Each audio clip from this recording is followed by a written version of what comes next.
इस मुल्क में सबसे ज्यादा कौन है, अमीर या गरीब? इस मुल्क में सबसे ज्यादा कुव्वत किसके पास है, अमीरों के पास या गरीबों के पास? किसके पास?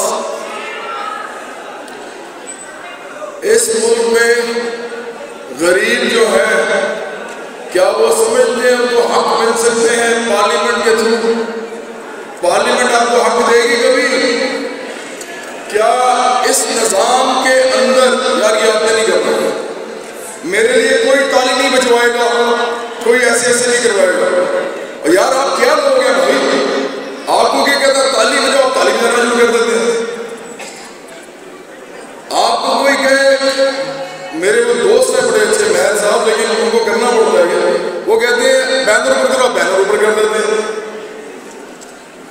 वो आप हैं तो गरीब ही ना, फिर और गरीब ही होना है। गरीब लोग बेचारे मजलूम, क्या करना तुमने इस लोग में यार, किसने तुम्हारी सुननी है? और गरीब बैठे हो सारे, शक्लों से लगता है, तुम्हारी शक्लों से लगता है तुम गरीब हो। अफसोस हुआ है ना, दुख हुआ। शक्लों से बता सकते हैं पाकिस्तान में कि गरीब कौन है, अमीर कौन है, ऐसा है कि नहीं? तो क्या तुमने अपने हक की बात करनी भाई? पाकिस्तान में 3 किस्म के लोग काम करते हैं मजदूरों के लिए। एक जो NGOs है, उनका बहुत बड़ा किरदार है, वो गरीबों के साथ चलती हैं, उनके मसाइल के हवाले से वो बहुत सारा डाटा इकट्ठा करती हैं। वो बहुत सारा डाटा क्या होता है, मालूमात कि गरीबों के साथ क्या हो रहा है, गरीब कितने हैं, गरीब किस सनत से कितने ताल्लुक रखते हैं, गरीबों की मिनिमम वेज कम से कम आमदनी कितनी है, गरीब लोग जो हैं वो किसी खेत में जो मजदूरी करते हैं उनको कितनी तनख्वाह मिलती है, ये सारा उनके पास डाटा होता है। और हम उनको सलाम करते हैं, उनके पास ये डाटा है, हम उनसे ही डाटा लेते भी रहते हैं। दूसरी किस्म की तंजीमें हैं जो ट्रेड यूनियन होती है, जो आपकी तंजीम होती है मजदूरों की, जो मजदूर अपनी तंजीम खुद बनाते हैं, अपनी पार्टी बनाते हैं, आप ये समझ लें, लेकिन वो पार्टी नहीं होती, तंजीम होती है। वो मजदूरों के मुतालबात के हवाले से बात करती है। ट्रेड यूनियन के अंदर भी लोग आते हैं। ट्रेड यूनियन किसकी होती है कि हुकूमत जो है उससे बात कर सके कि मजदूरों को जनाब ये दे दें, गरीबों को भाई ये जरूर दे दें, हमारी मिनिमम वेज कम से कम आमदनी 15,000 है, हमें 20,000 दे दें। और 20,000 में कभी कोई फैमिली जिंदा रह सकती है पाकिस्तान में सही तरीके से? 20,000 रुपए या 25,000 रुपए या 30,000 रुपए या 50,000 रुपए, क्या आप उसमें इज्जत से रह सकते हैं इस मुल्क में? मैं आपको बताऊं, आप बहुत दूर खड़े हुए हैं भाई, बहुत दूर खड़े हैं। और यार 15,000 रुपए की बात क्यों नहीं कर सकते?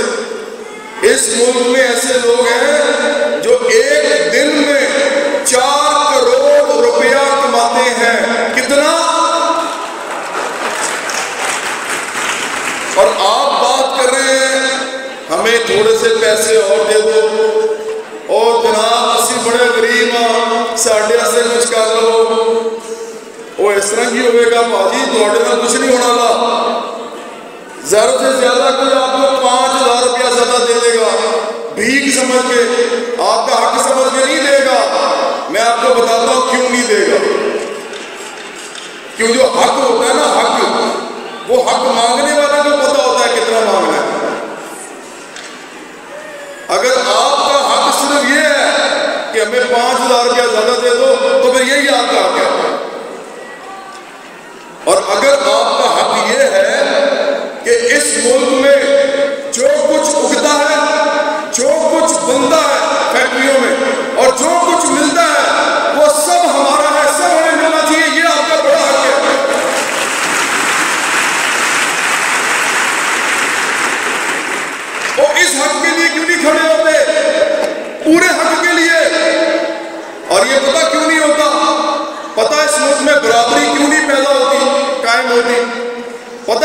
में गरीब और अमीर क्यों है?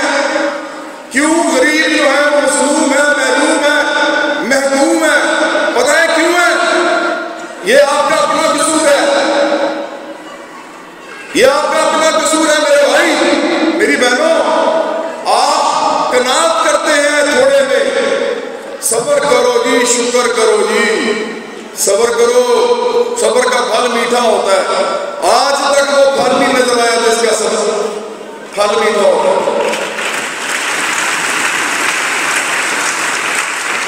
कितना सब्र कर लिया, 67 साल हो गए और झूठ बोलते हैं आपके साथ। ये सब झूठ है, मुनाफिकत है। ये कहते हैं खुदा ने बड़ी मुझे इज्जत दी है, खुदा ने बड़ी कामयाबी दी है, खुदा ने मुझे शोहरत दी है। वो आपको लगता है कि ये लोग जो अमीर हैं इस मुल्क में, इनको खुदा ने सब कुछ दिया? और सोचो तो सही, और ये लुटेरे हैं, ये गुंडे हैं, ये बदमाश हैं, ये इस मुल्क में अपनी ताकत दिखा के लोगों को मजलूम और मजबूर और महबूब रखते हैं। क्या ये खुदा की दी हुई इज्जत है? और खुदा कहां से आ गया इसमें? मुझे एक बात बताओ, ये बैनर लगा हुआ है, ये खुदा ने लिखा? इस मुल्क का दस्तूर है, दस्तूर में लिखा हुआ है ये होगा, वो होगा, ऐसे होगा, वैसे होगा। क्या इस मुल्क का दस्तूर खुदा ने लिखा?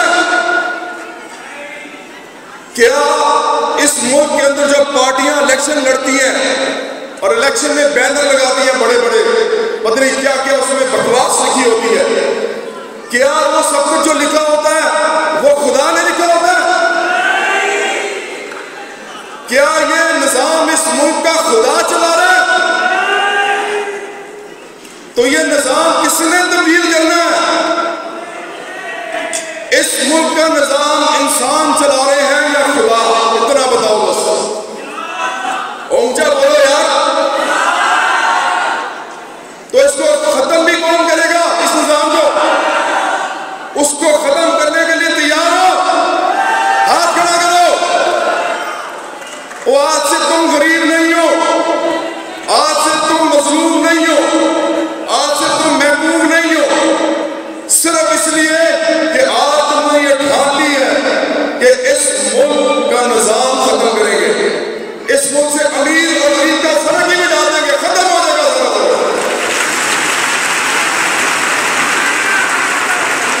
इस मुल्क में बराबरी कायम करेंगे, वो बराबरी जिसके बारे में रसूलुल्लाह सल्लल्लाहु अलैहि वसल्लम ने कहा था, अपने आखिरी खुतबे में कहा था, आज से तमाम इंसान बराबर हैं।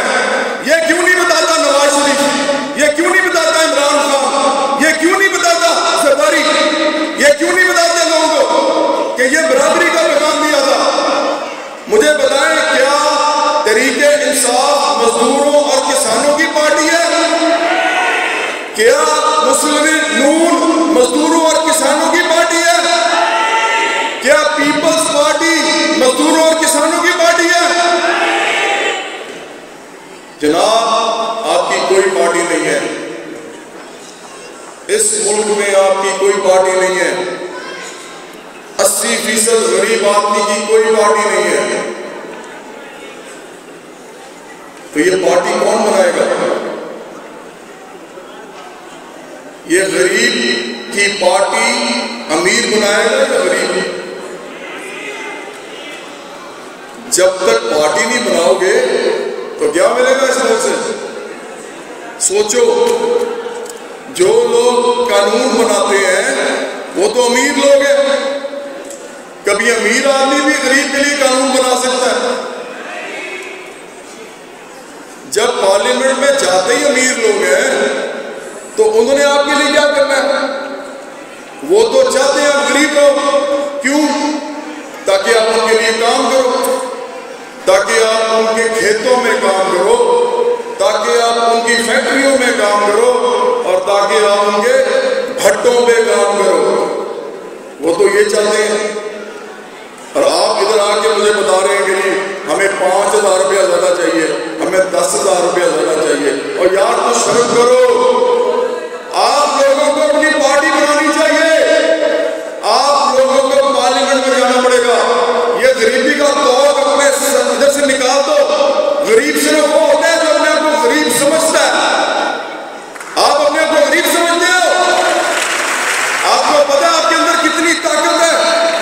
मुल्क के 80% हो आप, इस मुल्क के 80%, अगर आज 80% मिल जाओ और इस मुल्क की सड़कों में निकल आओ तो इस मुल्क में सब कुछ खसो खशाक की तरह बह जाएगा, सिर्फ आप रह जाओगे।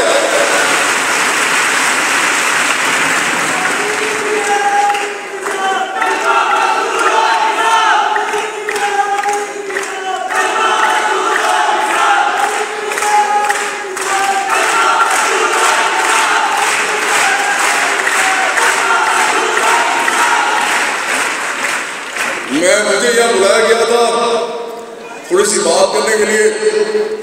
मैं सिर्फ इतना बता दूं, आप लोग यहाँ सब बैठे हुए हैं, मुझे इस मुल्क में बहुत इज्जत, बहुत शोहरत, बहुत प्यार मिला है। मैंने इस मुल्क से बहुत कुछ लिया है, मैंने दौलत भी कमाई है, मैंने एंजॉय भी किया है, लेकिन मेरा दिल मुतमिन नहीं होता। मुझे लगता है ये सब बकवास है। जब मैं लोगों को देखता हूँ, उनकी शक्लें देखता हूँ, उनके हालात देखता हूँ, मैं देखता हूँ ये किस तरह रहते हैं। मेरे पास लोग आते हैं, हमें ये दे दें, हमें वो दे दें, मैं कितनों को दे सकता हूँ। मेरा दिल घुटता है, मुझे परेशानी होती है बड़ी सब किस्म की। मुझे ये सब कुछ अच्छा नहीं लगता। ये इज्जत, शोहरत, दौलत, ये सब झूठ है, क्योंकि ये तो सबके पास होनी चाहिए। ये सब का हक है, इस मुल्क में सब लोगों का हक है कि उनको इज्जत, शोहरत, दौलत मिले।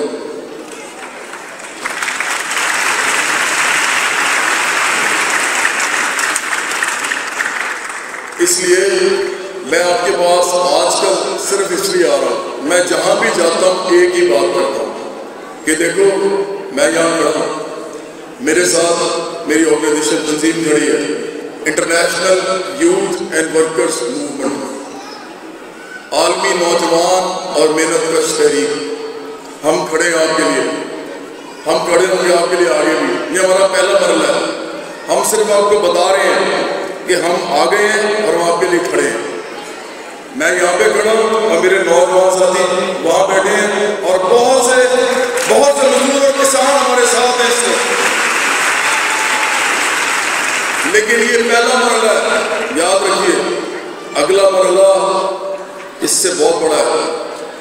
अगला मरहला है जब आप लोगों को ये बताना है, आप लोगों को बता के अपने हकूक़ के लिए खड़ा करना है कि जनाब हमें इतना नहीं चाहिए, हमें सब कुछ चाहिए।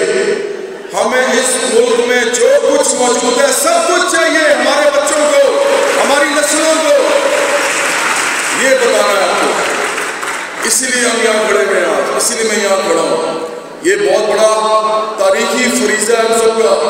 ये मुल्क नहीं चेंज होगा, ये मुल्क किसी इलेक्शन से चेंज नहीं होगा, इस निज़ाम के अंदर रह के। हाँ, अगर वो इलेक्शन हुआ जिसमें 80% गरीब आदमी पार्लियामेंट में गया और उसने अपने लिए कानून बनाया और इस मुल्क में बराबरी कायम कर दी, तो वो इलेक्शन सही इलेक्शन होगा। हम सिर्फ उस इलेक्शन की राह तकते हैं, हम सिर्फ उस इलेक्शन को मानते हैं। और अगर गरीबों का ये कानूनी हक कि वो इलेक्शन लड़के इस निज़ाम को तब्दील करें, ये बड़े गौर से सुनना मेरी बात। अगर गरीबों का ये हक कि वो खुद इलेक्शन लड़े और अपने लिए कवानीन को बनाए, ये उनको ना दिया गया, तो फिर वो अपना मुज़ामती, अपना एहतजाजी और अपना इनकलाबी हक इस्तेमाल करेंगे सड़कों में निकल के। और वो हक जो होगा वो इस मुल्क के तमाम लोगों के लिए होगा, इस मुल्क के तमाम गरीबों के लिए, तमाम अमीरों के लिए। हम तो सबको एक साथ में खड़ा कर देंगे जनाब, हम सब बराबर होंगे, बराबरी के नाम पे निज़ाम कायम करेंगे। और मैं जाते हुए बता दूं कि जो हमारी तंजीम है ये एक सियासी तहरीक शुरू कर रही है इस मुल्क के अंदर। उस तहरीक में 4 लोग हैं, एक मजदूर है, एक किसान है, एक नौजवान है। लेकिन नौजवान तो आप भी इनसे बहुत सारे हैं, बहुत सारे पढ़ते नहीं हैं, पैसे नहीं है, पढ़ेंगे कहाँ से, बहुत से लोग ऐसे। तो इसमें तीसरे नौजवान हैं और चौथे तुलबा हैं जो इस मुल्क में कम से कम यूनिवर्सिटी और कॉलेजों में जाके पढ़ सकते हैं। हम इस वक्त इन चारों के साथ मिलके एक जिद्दोजहद शुरू करने का ऐलान कर रहे हैं। आज 1 मई है, हमने आज रैली भी की है। हमने बताया कि इस मुल्क के अंदर हम एक इनकलाबी तहरीक शुरू करेंगे। इनकलाबी तहरीक जो मजदूरों और किसानों की होगी, जिसमें नौजवान भी होंगे, जिसमें तुलबा भी होंगे, और हम एक नए निज़ाम की बुनियाद डालेंगे आज से। और इसमें आप सब ने जिंदगी में अभी आप बेशक इसको समझना, घर जाके सोचना, इस पर यह समझ लेना कि हमारी तंजीम जो है सियासी तहरीक शुरू कर रही है, सिर्फ इसका अगला मरहला लेकिन आपके हाथ में है। अगला मरहला क्या है कि इस मुल्क में मजदूर और किसान की एक पार्टी बनेगी जो कि मैं नहीं बनाऊंगा, जो कि ये तंजीम भी नहीं बनाएगी, जो कि आप बनाएंगे, और उस पार्टी का नाम भी आप रखेंगे, और ये बराबरी के नाम पे काम करेगी। और इसी लफ्ज के ऊपर इस मुल्क में मजदूर और किसान इनकलाब लेके आएगी, और इस मुल्क के अंदर एक मजदूर और किसान हुकूमत कायम करेगी। हम सब की हुकूमत होगी, वो हम सब की। बड़ी मेहरबानी।